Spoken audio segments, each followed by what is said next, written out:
Apocalipse de João e suas controvérsias. Autor Santelmo. Sequência do capítulo 3, segunda parte. As aparições de Fátima. 13 de agosto. Neste dia, o administrador de Orem pede para os pais irem até a administração local e levarem as crianças. Lá, o administrador diz que ele mesmo irá levar as crianças para a cova da Iria. Mas era mentira. Ele leva as crianças para o pároco da cidade, pedindo que o padre questionasse as crianças e confirmar que tudo aquilo era mentira. O padre, após interrogatório, não consegue fazer as crianças desmentirem os fatos. Então, o administrador os leva para a sede da administração e as separam para interrogar. Após ameaças, não conseguem que as crianças neguem os fatos. Então, manda colocar as crianças na prisão. Elas ficam amedrontadas. Na prisão, sofrem ameaças de morte, mas mantêm firmes na convicção de que elas viram e veem a Senhora que vem do céu e que conversavam com ela. Após não conseguirem nada mais que as mesmas afirmações, o administrador as envia para suas casas. Porém, quando chegam, já era tarde. O sol já estava declinado no horizonte. As pessoas que foram na cova da Iria voltam sem nada acontecer, pois as crianças não foram. Porém, as crianças, chegando em casa, depois de contarem aos pais tudo o que aconteceu, pois os mesmos estavam desesperados e não sabiam o que estava acontecendo com as crianças. E as pessoas que foram à cova da Iria disseram que elas não haviam aparecido lá e queriam saber o porquê. Depois, as crianças vão para o campo próximo às suas residências para descansarem. Lá estando, de repente, olham além da cerca, onde havia uma azinheira parecida com a mesma da cova da Iria, onde a Senhora aparecia, e veem uma luz. A mesma luz que a Senhora aparecia envolta. Ao perceberem que era a Senhora, se aproximaram e se ajoelharam com os terços na mão, como era de costume. Lúcia faz a pergunta de sempre: o que a Senhora quer? A Senhora responde: quero que continuem a ir à cova da Iria no dia 13 de cada mês. Que continuem a rezar o terço todos os dias. No último mês, em outubro, farei o milagre para que todos acreditem. Disse mais ainda: rezai, rezai muito e fazei sacrifícios pelos pecadores, pois irá muitas almas para o inferno. E novamente ela se eleva para o céu suavemente. As visões de Jacinta.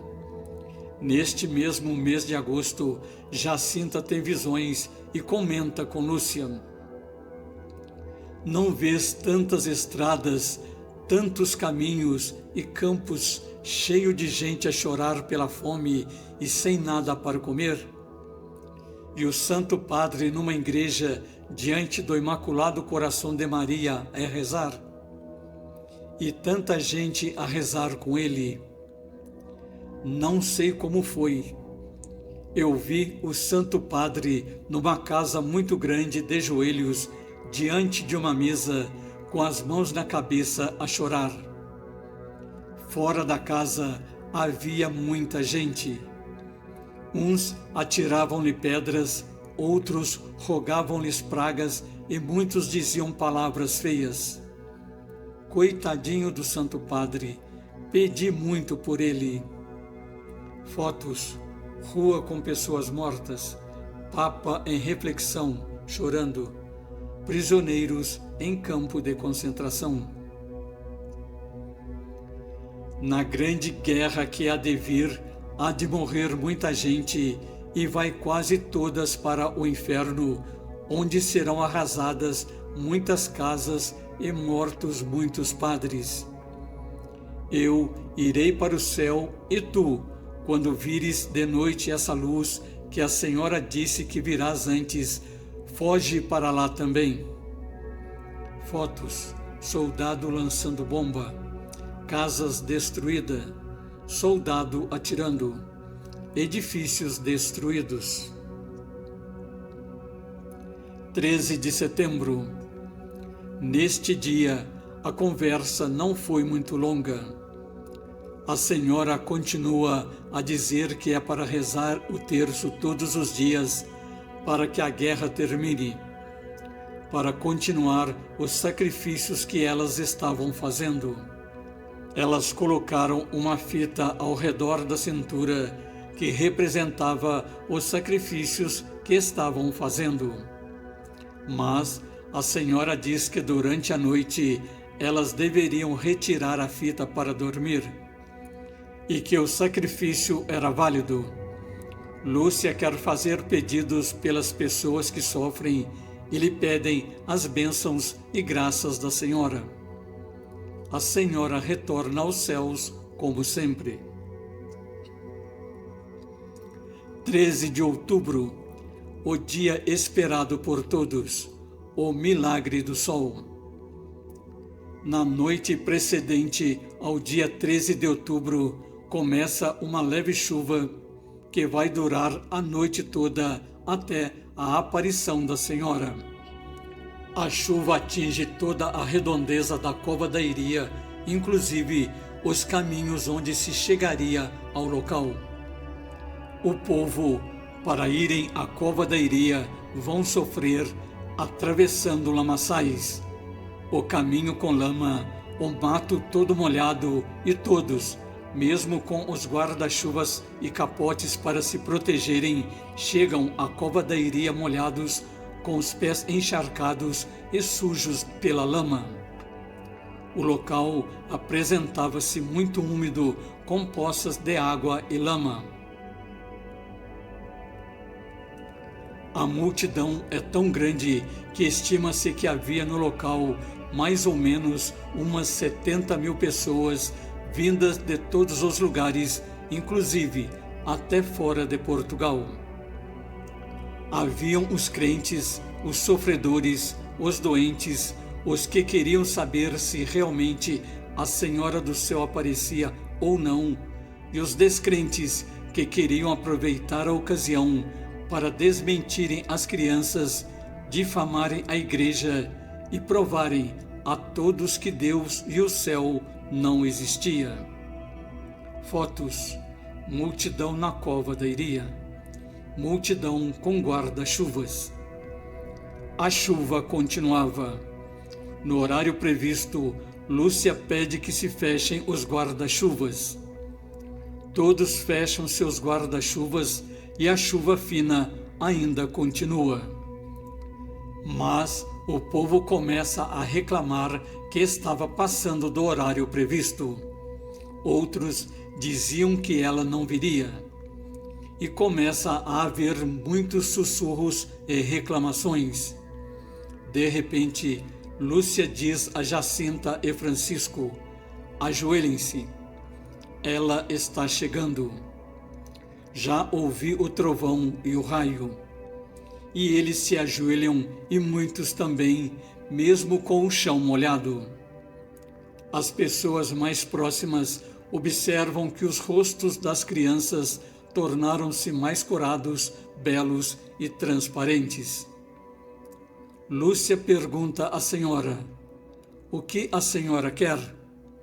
A Senhora responde: quero dizer-te que façam aqui uma capela em minha honra. Sou a Senhora do Rosário. Que continuem a rezar o terço todos os dias. a guerra vai acabar e os militares voltarão para suas casas. Disse Lúcia: tenho muitas coisas a lhe pedir, a cura de doentes e a conversão de alguns pecadores. A senhora responde: uns sim, outros não.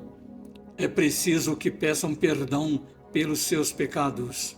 E continua: não ofendam nosso Senhor, que já está muito ofendido.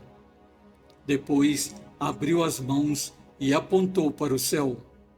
Lúcia pede para olharem para cima. E todos viram as nuvens do céu se abrirem como se abre uma cortina, e o sol apareceu. O sol brilhava no zenite com uma luz tão forte como o imenso disco de prata.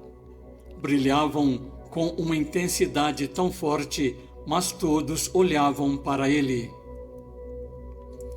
Ele começou a girar em torno de si mesmo, formando uma imensa bola, e de repente, ao redor dele, começaram a fazer contornos como se fosse a cauda de um cometa, girando intensamente junto com ele. De repente parou. Em seguida, começa a girar novamente, numa velocidade intensa e indescritível. As bordas tornam-se escarlates e começaram a se espalhar, espaziguando chamas vermelhas de fogo como redemoinho infernal. Fotos: céu se abrindo, aparecendo o sol. Sol girando. A luz foi refletindo na terra, nas árvores e nas próprias faces das pessoas voltadas para cima, e nas vestes, tornando-as a tonalidade brilhantes e cores diferentes com as cores do arco-íris. Girando 3 vezes loucamente, o globo de fogo pareceu agitar-se, estremecer e depois precipitar-se num zigue-zague sobre a multidão. Muitos gritavam de terror.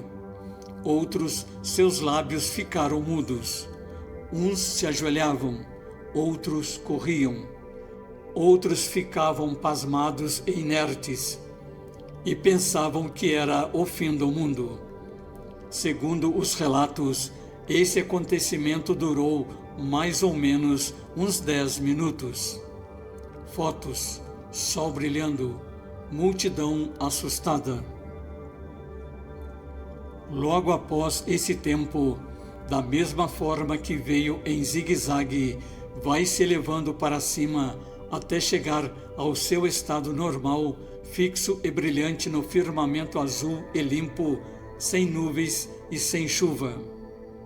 Fotos: pessoas ajoelhadas. Jornal O Século. Pessoas que estavam a quilômetros do lugar também testemunharam terem visto o mesmo acontecimento, o milagre do sol, que assim foi chamado. Muitos se curaram, outros não. Os incrédulos não sabiam o que dizer. Vieram para difamar e presenciaram um espetáculo da natureza sem explicação pela ciência. E o maior acontecimento iriam perceber quando todos começaram a se acalmar. Suas roupas e vestes estavam secas, tão secas como se nunca estivessem sido molhadas. O chão estava seco como os dias de verão sem chuva.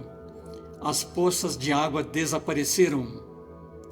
A lama nos calçados e roupas pareciam poeiras trazidas pelo vento. Olhavam uns para os outros, espantados, e custavam a acreditar no que viam. E assim, todos acreditaram nas crianças e na Senhora do Céu. Após o milagre do sol, a igreja abre uma investigação para confirmarem os fatos. Pouco tempo depois, Jacinta e Francisco adoecem. No ano seguinte, a guerra termina e os sobreviventes voltam para casa inclusive o irmão de Francisco. Ele oferece todas as suas dores e sofrimento pela conversão dos pecadores. Logo vem a falecer. Jacinta diz: a senhora disse se ela queria permanecer por mais um tempo. Sim, disse Jacinta. E também vai oferecer suas dores e sofrimento pela conversão das almas. É levada para Lisboa para fazer tratamento. Aproximadamente 2 anos depois, veio a falecer no hospital onde estava se tratando. Lúcia, conforme disse a senhora, permanecerá viva para dar continuidade às promessas da senhora e auxiliar no trabalho de conversão da humanidade através das mensagens que a Senhora do Céu ainda irá lhe comunicar.